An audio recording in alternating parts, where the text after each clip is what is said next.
ওয়া তাওয়াসাউ বিল হক, হক পথের যারা দাওয়াত দেয়, হকের পথে যারা দাওয়াত দেয়, আমার আল্লাহ বলেন তারা ক্ষতিগ্রস্ত নয়। আজ হকের পথে দাওয়াত দিতে গেলে অনেক বাধা মুসিবত আসে, ঠিক কিনা?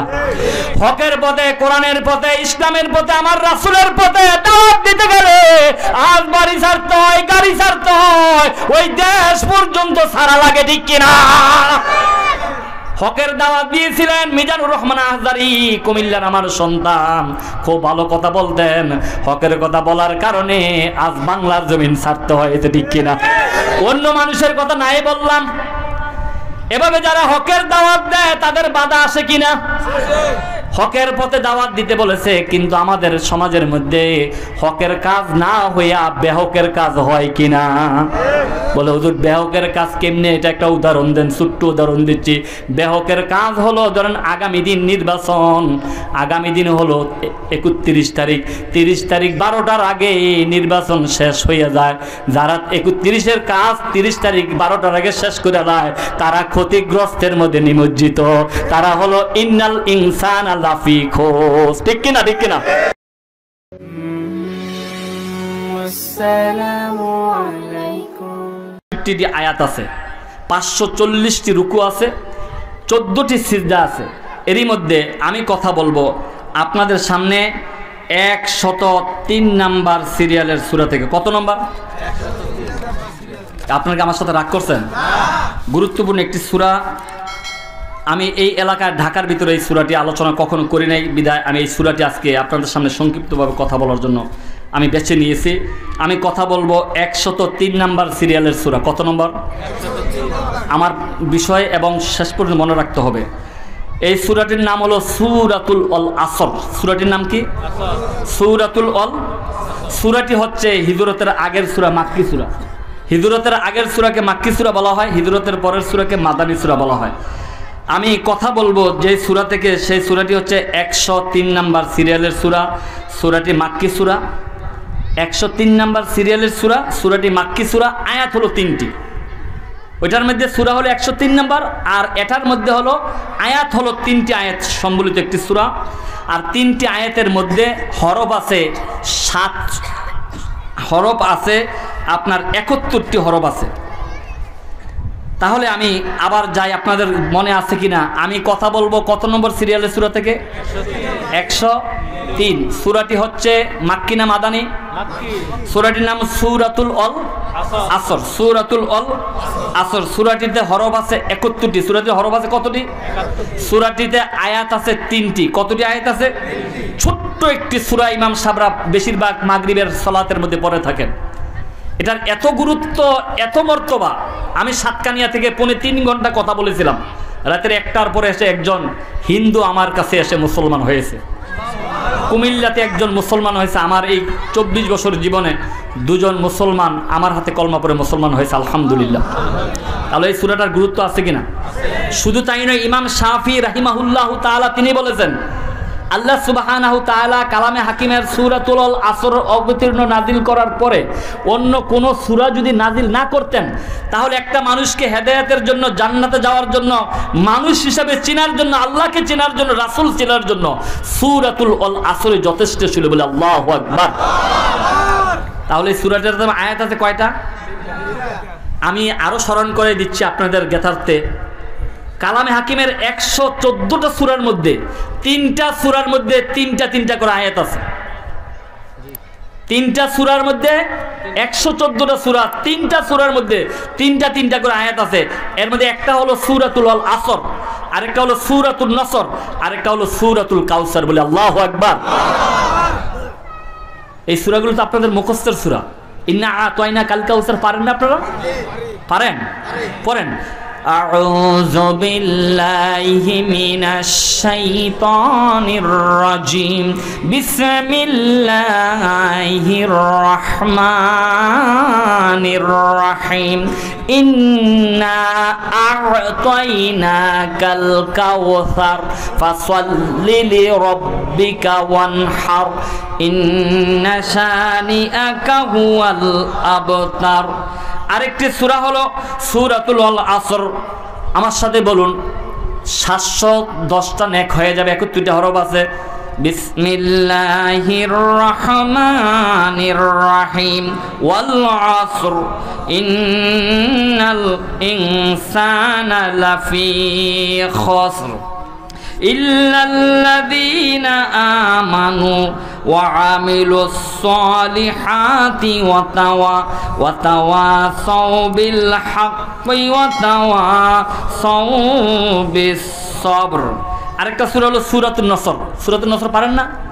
ইযা জাআ নাসরুল্লাহি ওয়াল ফাth ওয়া রাআইতান নাসা ইয়াদখুলুনা ফি দীনিল্লাহি আফওয়াজা ফাসাব্বিহ বিহামদি রাব্বিকা ওয়াস্তাগফির ইন্নাহু কানা তাওয়াবা। বলে আল্লাহু আকবার। কোরআন শরীফের 114 সূরার মধ্যে এই সূরাতুল আসর, সূরাতুন নসর, সূরাতুল কাউসার, এই তিনটা সূরার মধ্যে তিনটা করে আয়াত। বলে আল্লাহু আকবার। শুধু তাই নয়, সূরাতুল আসর, আসর শব্দের শাব্দিক অর্থ এসেছে আসর মানে হলো যোগ, আসর মানে হলো সময়, আসর মানে হলো কাল, আসর মানে হলো আসরের সময়ের কসম আল্লাহ করেছেন, আসর মানে হলো আসরের নামাজের কসম কেটেছেন। আল্লাহ তাআলা কোনো কথা বুঝাবার জন্য কসম খাওয়ার কোনো প্রয়োজন হয় না, হয় নাকি? তারপরও কেন কসম কেটেছেন? বালাগাত শাস্ত্রে বলে, কায়দায় বলা হয়েছে, কেউ যদি কসম খায়, কসম খেয়ে যদি কথা বলে, ওই কসম খাওয়ার কারণে আল্লাহর ওই কথাটাকে বেশি প্রাধান্য দেয়, ব্যক্তির কথাটাকে বেশি প্রাধান্য দেয়। এই জন্য আল্লাহ রাব্বুল আলামিন অসংখ্য সূরার শুরুতে আমার আল্লাহ পাক কসম কেটেছে। বলে আল্লাহু আকবার। দ্বিতীয় হলো, যেই জিনিসের কথা বলে কসম কাটা হয় ওই জিনিসটা একটা দলিল হয়ে যায়, একটা শিক্ষা হয়ে যায়। তাই আল্লাহ পাক রাব্বুল আলামিন অসংখ্য সূরার শুরুতে তিনি সূরার প্রথমে তিনি কসম কেটেছেন। বলে আল্লাহু আকবার। কোন হরফের শুরুতে যদি ওয়াও শব্দ আসে, আয়াতের শব্দের শুরুতে যদি ওয়াও শব্দ আসে, এই ওয়াও দ্বারা কসম বোঝানো হয়। আর কোন শব্দের মধ্যখানে যদি ওয়াও শব্দ আসে, এই শব্দ দ্বারা এবং অথবা বোঝানো হয়। আল্লাহ রাব্বুল আলামিন অসংখ্য সূরার মধ্যে তিনি কসম কেটেছেন, যেমন বলেছেন ওয়াদ-দুহা ওয়াল-লাইলি ইযা সাজা ওয়াত-তিন ওয়াজ-যাইতুন। তিনের কসম, জাইতুনের কসম। এভাবে অসংখ্য সূরার শুরুতে আল্লাহ পাক কসম কেটেছেন। আল্লাহ রাব্বুল আলামিন সূরাতুল আসর 103 নম্বর সিরিয়ালের সূরা, আল্লাহ রাব্বুল আলামিন স্বয়ং তিনি কসম কেটেন ওয়াল আসর। ওয়া মানে শপথ, ওয়ায় কসমিয়া, আসর মানে হলো যোগ, সময়, কাল। আল্লাহ রাব্বুল আলামিন সময়ের কসম কাটতেছেন। কসম কাটতেছেন কে? আল্লাহ। আপনারা ঘুমাইলেছেন? কসম কাটতেছেন কে? আল্লাহর কোন জিনিস একত্ব প্রাধান্য বুঝাবার জন্য কসম কাটার প্রয়োজন নাই। তারপর আল্লাহ পাক এই কথাগুলোকে প্রাধান্য দেওয়ার জন্য আল্লাহ পাক স্বয়ং তিনি আজ থেকে 1450 বছর আগে আল্লাহ রাব্বুল আলামিন স্বয়ং তিনি কসম কেটেছেন। আল্লাহ বলেন ওয়াল আসর, সময়ের কসম, যুগের কসম, কালের কসম। কসম কেটেছেন কে? আল্লাহ। তাহলে যেই জায়গার মধ্যে কসম কেটেছেন সময়ের কসম, প্রত্যেকটা মানুষের সময়ের দাম আছে কিনা? আছে কিনা? Time and time wait for none. সময় কারোর জন্য অপেক্ষা করে না, ঠিক কিনা? তো সময়ের একটা দাম আছে, মর্যাদা আছে, সময়ের একটা খুব গুরুত্ব আছে। কিন্তু এই সময়ের গুরুত্ব দিয়েই আমাদেরকে চলতে হবে, ঠিক কিনা? আর এই সূরাতুল আসর হচ্ছে একটি সময়ের কসম কেটেছেন, এটা হলো লাভ লসের একটা খতিয়ান। সূরাতুল আসর হলো লাভ লসের, সবাই বলেন সূরাতুল আসর হচ্ছে লাভ লসের। কি আপনারা ঘুমাইলিছেন না? মুনাজাত দিয়ে দিতাম তো আপনার কথা বলছেন না। সূরাতুল আসর হচ্ছে লাভ লসের খতিয়ান, লাভ লসের বলে হুজুর লাভ লসের খতিয়ান। এই সূরার মধ্যে আবার এই কিসের ব্যবসা, কিসের লাভ, আবার কিসের লোকসান, এই সূরার মধ্যেই লাভ লসের খতিয়ান সম্পর্কে থিওরি দিয়েছেন। এই জন্য এই সূরাটা বলা হয়েছে সূরাতুল আসর হলো একজন মুমিনের জীবনে লাভ লসের একটা খতিয়ান। বন্ধুরা আমার, ভাইয়েরা আমার, অত্যন্ত গুরুত্বপূর্ণ কথা আল্লাহ পাক অত্র সূরার মধ্যে বলেছেন। এখানে আল্লাহ পাক স্বয়ং তিনি নিজে কসম কেটেছেন, শপথ কেটেছেন সময়ের কসম। আমরা মানুষ জীবনে চলতে যাইয়া সময়ের বেশি প্রাধান্য দিয়ে থাকি, ঠিক কিনা? গাড়ির জন্য দাঁড়িয়ে থাকি, সিট নাই, তারপরও গাড়িতে পিছনে এখানে সেখানে আমরা গাড়ির মধ্যে যাতায়াত করার জন্য খুব ভিড় করে থাকি, ঠিক কিনা? তো অনেক সময় বলে এই হেল্পার বলে, এ ভাই গাড়িতে আর সিট নাই, এখন এটা দিয়ে আর হবে না, অন্য গাড়ি দিয়ে আসো, পরের গাড়িতে আসো। সবগুলো তো গাড়িতে সিট নাই, নিজের গাড়ি থাকলে কি আর এত কষ্ট করে যাওয়া লাগতো? সবগুলো তো পরের গাড়ি, ঠিক কিনা? তো এই সময়ের একটা দাম দেখে ওরা চাইতে চায়, কিন্তু প্রত্যেকটা মানুষের সময়ের দাম দিয়ে আপনার কাজ লাগাতে হবে। এই সময়ের দাম দিয়ে কথা বলতে যাইয়া ইমাম ফখরুদ্দিন রাজি, তিনি বিশাল মাপের একজন আলেম, তিনি সময়ের গুরুত্ব বুঝাতে যাইয়া তিনি একটা উক্তি পেশ করেছেন। বাজারের মধ্যে এক বরফ বিক্রেতা তিনি ডেকে বলছেন, তোমরা কে আছো, আমার বরফগুলো কিনবা কিনে নাও, নয় রৌদ্রের তাপে খরায় আমার বরফগুলো গলে যাচ্ছে। বরফ গলে গেলে কেউ পানি কিনবে? একটা বরফের চাকা 5 টাকা 10 টাকা বিক্রি হয়, কিন্তু পানি যদি ঠান্ডা হয়ে যায়, গলে যায়, নষ্ট হয়ে যাবে, পরে যাবে। তাহলে তিনি এটাতে কি বুঝাইতে চেয়েছেন? যে আমার বরফের মধ্যে আমার পুঁজি আছে, মূলধন আছে। বরফটা যদি বিক্রি করতে পারি আমার পুঁজিও টিকবে, আমার লাভও টিকবে, ঠিক কিনা? আর বরফটা যদি নষ্ট হয়ে যায় আমার পুঁজিও যাবে, আমার লাভও যাবে, ঠিক কিনা? এই জন্য ব্যবসায় বলতেছে ডেকে ডেকে, তোমরা কে আছো, আমাকে বাঁচাও, আমার লভ্যাংশ, আমি ক্ষতিগ্রস্ত, আমি খাচারা হয়ে যাচ্ছি, আমি ধ্বংস হয়ে যাচ্ছি, আমি ক্ষতি হয়ে যাচ্ছি, আমার সব বরফ গলে যাচ্ছে। ইমাম ফখরুদ্দিন রাজি এই উক্তিতে বুঝতে পেরেছেন, এটা যে বুঝাতে চেয়েছেন যে আমার জীবনের তো একটা সময় আছে, আমার জীবনের তো একটা হায়াত আছে, আমার জীবনের তো একটা সময় আছে, কিন্তু আমার জীবনের সময়টা যদি এভাবে অনায়াসে যদি কোরআনের পথে, আল্লাহর পথে, রাসূলের পথে না কাটাইয়া অনায়াসে যদি সময়টা কাটাই দেই, এই সময়টার জন্য তো আমি একদিন আফসোস করব, এই সময়টার জন্য আল্লাহর কাছে জবাবদাহি করতে হবে, ঠিক কিনা? আমার আল্লাহ রাব্বুল আলামিন বলেন, ফামাইয়া আমাল মিসকাল যাররাতিন খায়রান ইয়ারা ওয়া মাইয়া আমাল মিসকাল যাররাতিন শাররান ইয়ারা। আল্লাহ রাব্বুল আলামিন 30 পারাতে বলেছেন, বান্দা তুমি অল্প পরিমাণ ভালো করো, এটাও তোমার সামনে তুলে ধরা হবে। কোন দিন? 50 আলফা সানা মিম্মা তাউদ্দুন, হাসরের ময়দানটা যেদিন লম্বা হবে 50,000 বছর, সেই হাসরের ময়দানে তোমার ভালো এবং মন্দ সবগুলো তোমার তুলে ধরা হবে। আল্লাহু আকবার। এই জন্য আমার আপনার জীবনের তো একটা সময় আছে, আছে কিনা? আমরা মনে করি আমার বয়স বাড়তেছে, কিন্তু না না, 60, 70, 100 বছর হায়াতের জীবন থেকে আমার আপনার এই সময় কিন্তু কমে যাচ্ছে, ঠিক কিনা? এই জন্য আল্লাহ রাব্বুল আলামিন বলেন, ওয়াল আসর, সময়ের কসম, যুগের কসম, কালের কসম। বুঝে থাকলে বলেন কসম কাটলেন কে? 2 নম্বর আয়াতের মধ্যে আল্লাহ কি মেসেজ দিয়েছেন? আল্লাহ রাব্বুল আলামিন বলেন, ইন্নাল ইনসানা লাফি খস। ইন্না মানে নিশ্চয়, অবশ্যই। ইনসান শব্দটা আসছে নিসিয়ান থেকে। ইনসান মানে মানুষ, নিসিয়ান শব্দ হলো ভুলে যাওয়া, মানুষের খাসলত হলো ভুলে যাওয়া, ঠিক কিনা? গত শুক্রবারে কি দিয়ে জুমার পরে ভাত খেয়েছেন এটা জিজ্ঞাসা করলে কি সবাই বলতে পারবেনি? বিশেষ অনুষ্ঠান থাকলে বলতে পারবে, নয় বলতে পারবে না, ঠিক কিনা? মানুষের খাসলত হলো ভুলে যাওয়া। আল্লাহ রাব্বুল আলামিন বলেন, ইন্নাল ইনসানা লাফি খস। লাফি খস, আল্লাহ বলেন সমস্ত মানুষ ক্ষতিগ্রস্তের মধ্যে নিমজ্জিত আছে। কারা ক্ষতিগ্রস্তের মধ্যে নিমজ্জিত আছে? সমস্ত মানুষ। কার কথা? খুব মনোযোগ। আল্লাহ রাব্বুল আলামিন বলেছেন, পৃথিবীর আমার আশরাফুল মাখলুকাতের মধ্যে যত মানুষ আছে, যত নবী আছে, যত ফেরেশতা আছে, যত মানবকুল আছে, খলাকাল ইনসান, যত মানুষ আমি সৃষ্টি করেছি, ইন্নাল ইনসানা লাফি খুস, সমস্ত মানুষ ক্ষতিগ্রস্তের মধ্যে নিমজ্জিত। আল্লাহু আকবার। এই 2টা আয়াত যখন অবতীর্ণ হলো, সাহাবায়ে কেরাম ভেঙে পড়লেন। আমাদের নামাজ, রোজা, আমাদের ইবাদত, আমাদের জিন্দেগি, আমাদের বন্দেগি কি হবে? আল্লাহ বলছেন সমস্ত মানুষ ক্ষতিগ্রস্তের মধ্যে নিমজ্জিত। শুনতেছেন তো কথা? আল্লাহ বলেছেন সমস্ত মানুষ ক্ষতিগ্রস্তের মধ্যে নিমজ্জিত।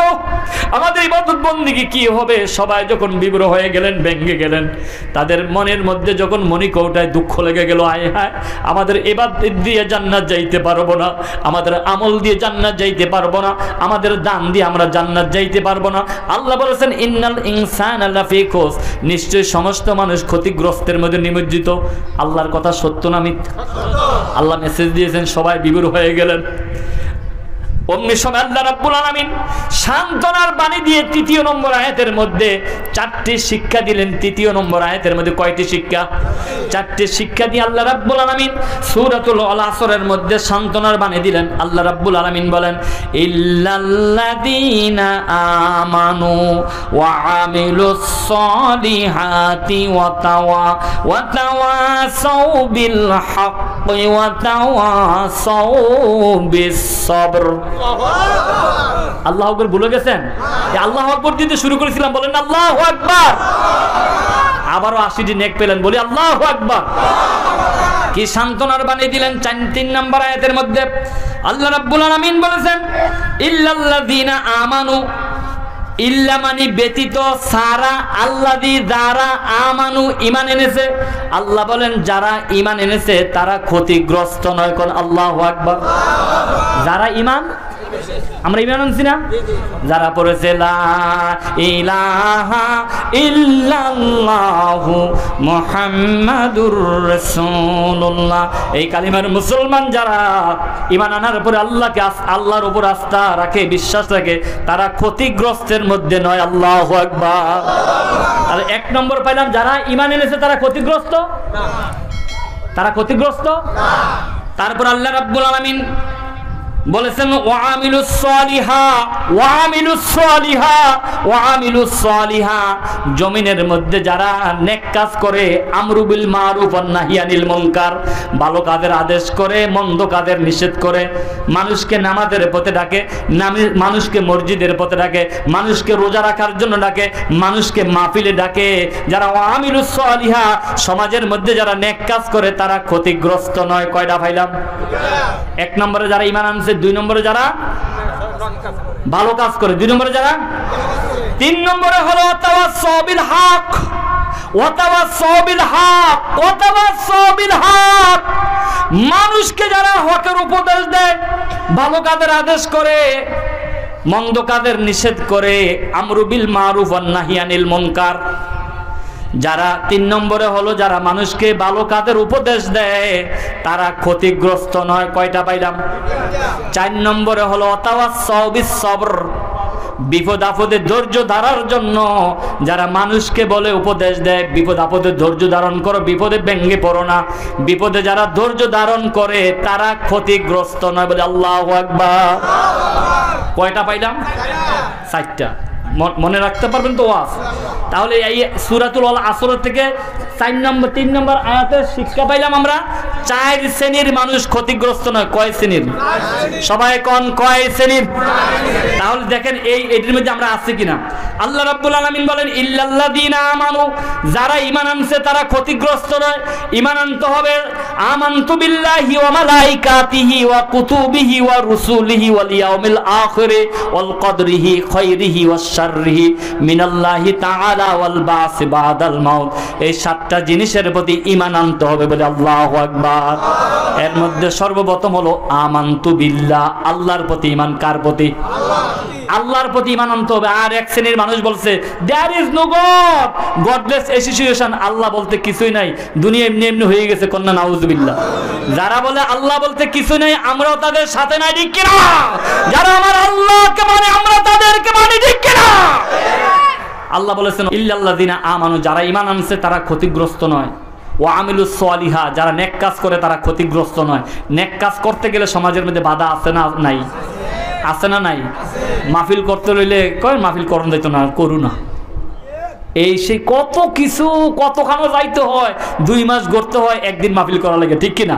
এই এলাকার মানুষ ভালো গেলে দিয়ে দেয়, এই এলাকার চেয়ারম্যান মেম্বার ভালো গেলে দিয়ে দেয়। আল্লাহ যেন তাদের পদমর্যাদা আরো বাড়াই দেয়। বলে আমিন। তারা কোরআনের খেদমত করে, তাদের খেদমত করার জমিনের জন্য আল্লাহ সুযোগ করে দেয়। বলে আমিন। তো বন্ধুরা আমার, ভাইরা আমার, তো 2 নম্বর হলো ওয়া আমিলুস সলিহা, যারা নেক কাজ করে তারা ক্ষতিগ্রস্ত নয়। আজকে যে মাহফিলটা সাজাইয়া এই কোরআনের তাফসীরটা শুনতেছেন, এটা কি ভালো কাজ না খারাপ কাজ? তাহলে এই মাহফিলটাতে যারা সুযোগ দিয়েছে, রায় দিয়েছে, সময় দিয়েছে, আসছে, বসছে, হুকুম দিয়েছে, করো তোমরা, টাকা দিয়েছে, পয়সা দিয়েছে, শরীক হয়েছে, সব করেছে, তারা ক্ষতিগ্রস্ত নহে। বলে আল্লাহু আকবার।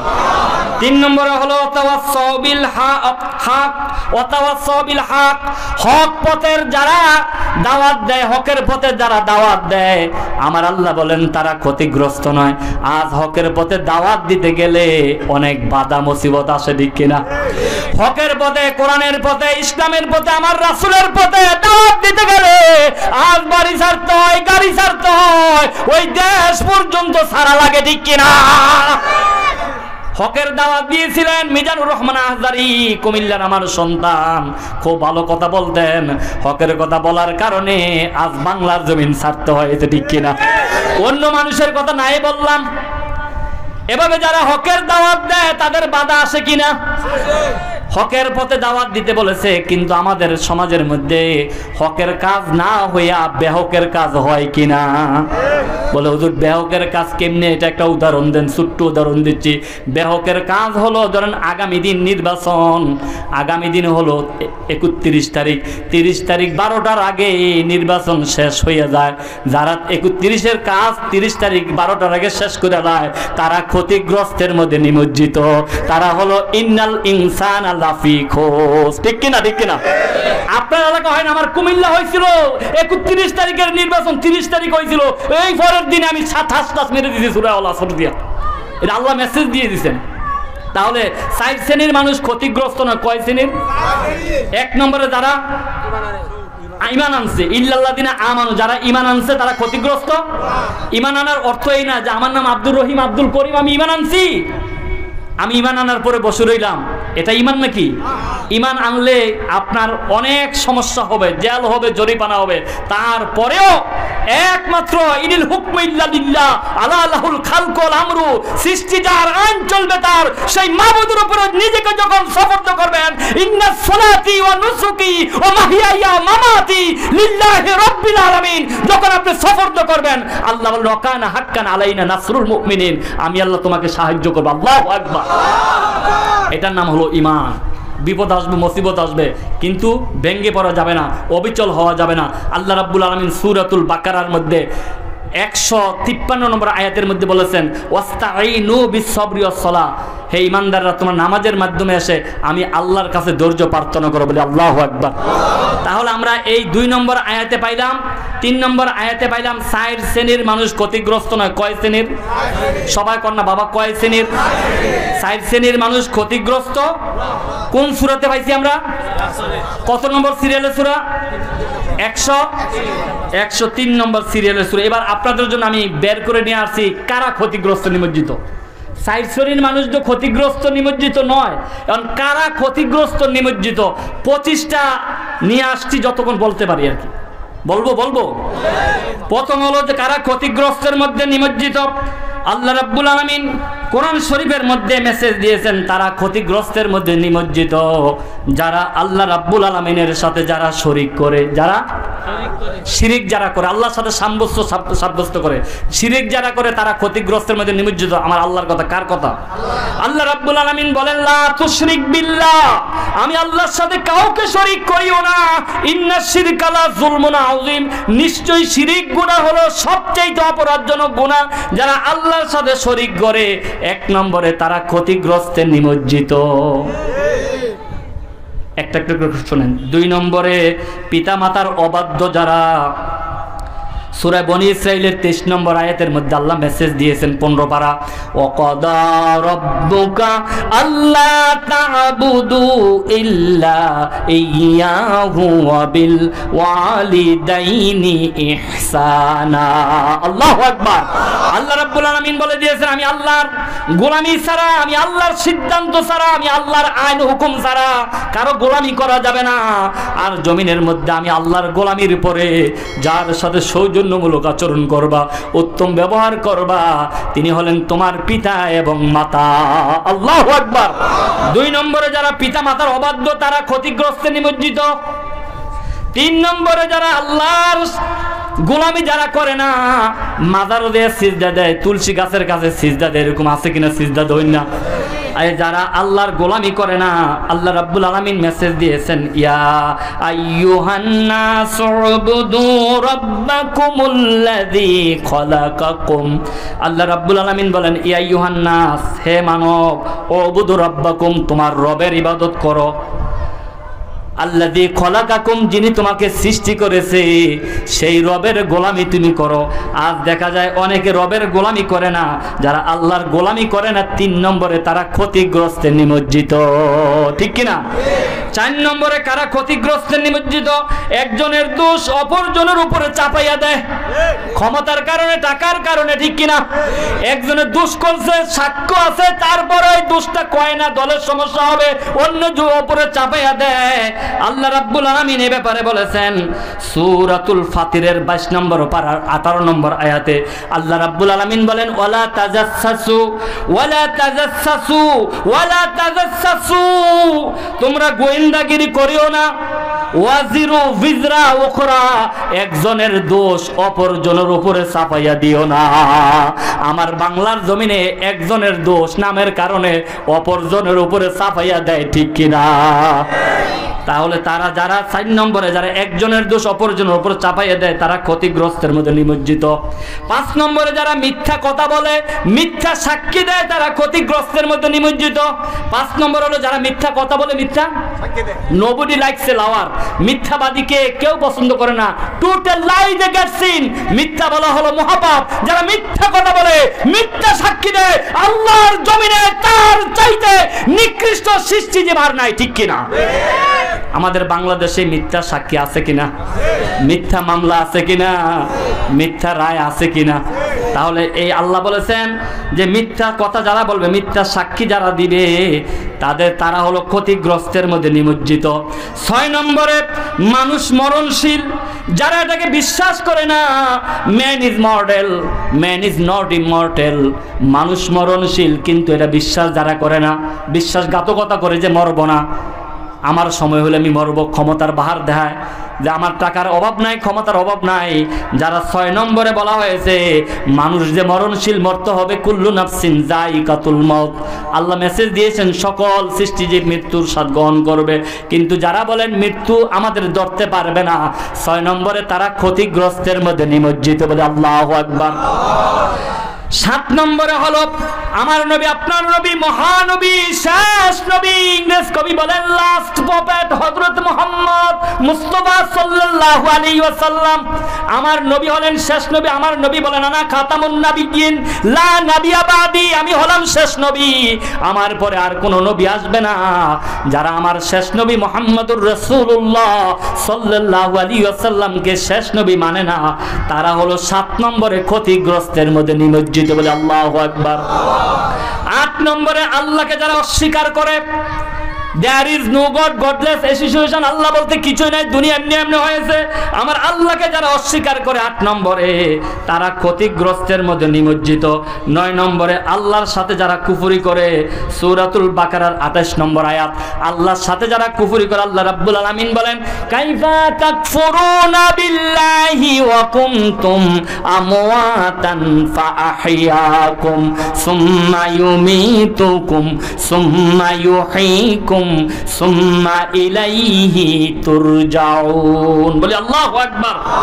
আল্লাহ রাব্বুল আলামিন বলেন 9 নম্বরে সূরাতুল বাকারা 28 নম্বর আয়াতে, আল্লাহর সাথে যারা কুফরি করে, আল্লাহর নিয়ামতের খাওয়ার পরে যদি ভুলে যায়, আমার আল্লাহ বলেন লাইন শাকারতুম লাযিদান্নাকুম, আমার নিয়ামত খাওয়ার পরে বান্দা নিয়ামতের যদি শুকরি করো, আমি আল্লাহ পাক নিয়ামত বৃদ্ধি করে দিব। আর তোমরা যারা কুফরি করে, না আযাবিল্লা শাদীদ, আমি কঠিন থেকে কঠিন শাস্তি দিব, নিয়ামত কমাইয়া দিব। যারা আল্লাহর সাথে কুফরি করে 9 নম্বরে, তারা ক্ষতিগ্রস্তের মধ্যে নিমজ্জিত, বলে আল্লাহু আকবার। 10 নম্বরে যারা প্রতারণা করে, কি করে? ভাষা বোঝা যায় না। যারা প্রতারণা করে, প্রতারণা আসেনি যে আসেন আসেন আসেন আজকে তো দিয়ে দিব, দেখা গেছে না উদ্দা আগামী দিন আসলে আপনাকে একটা বাস দেবো, দেখা গেছে আগামী দিন সকালে ফজর নামাজ পড়ে হাতে গেছি জাং লাগে, ঠিক কিনা? যারা প্রতারণা করে, আমার রাসূল নবী সাল্লাল্লাহু আলাইহি ওয়াসাল্লাম বলেন মান গাশশা ফালাইসা মিন্না, যারা প্রতারণা করে 10 নম্বর আমার রাসূল বলেছেন তারা ক্ষতিগ্রস্তের মধ্যে নিমজ্জিত। বলে আল্লাহু আকবার। পিছনের ভাইরা দাঁড়িয়ে আছে, বসতে পারে, এখান থেকে কিছু লোক বসতে পারে। আপনাদেরকে বিনয়ের সাথে অনুরোধ করতেছি, একটু পরে শায়েক আসতেছেন, আপনারা একটু সামনে যদি জিকির করে 1 হাত যদি আসেন জান্নাতের পথ 10 হাত যাবেন। তাহলে কি 1 হাত 2 হাত আসলে আরো ভালো, 3 হাত আসলে আরো ভালো। জিকির করতে একটু সামনে আসি। লা ইলাহা, জোরে সোরে লা ইলাহা,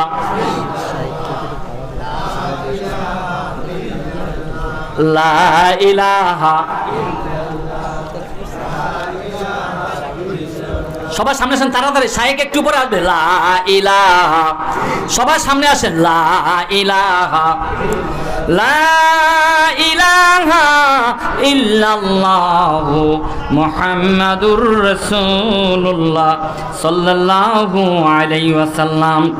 বলতেছিলাম যারা প্রতারণা করে আমার রাসূল বলেছেন তারা ক্ষতিগ্রস্তের মধ্যে নিমজ্জিত। 11 নম্বরে যারা গান বাজনা করে। আমাদের দেশে গান বাজনা আছে কিনা? এই এলাকায় নাই, এই জন্য বোঝে না তারা।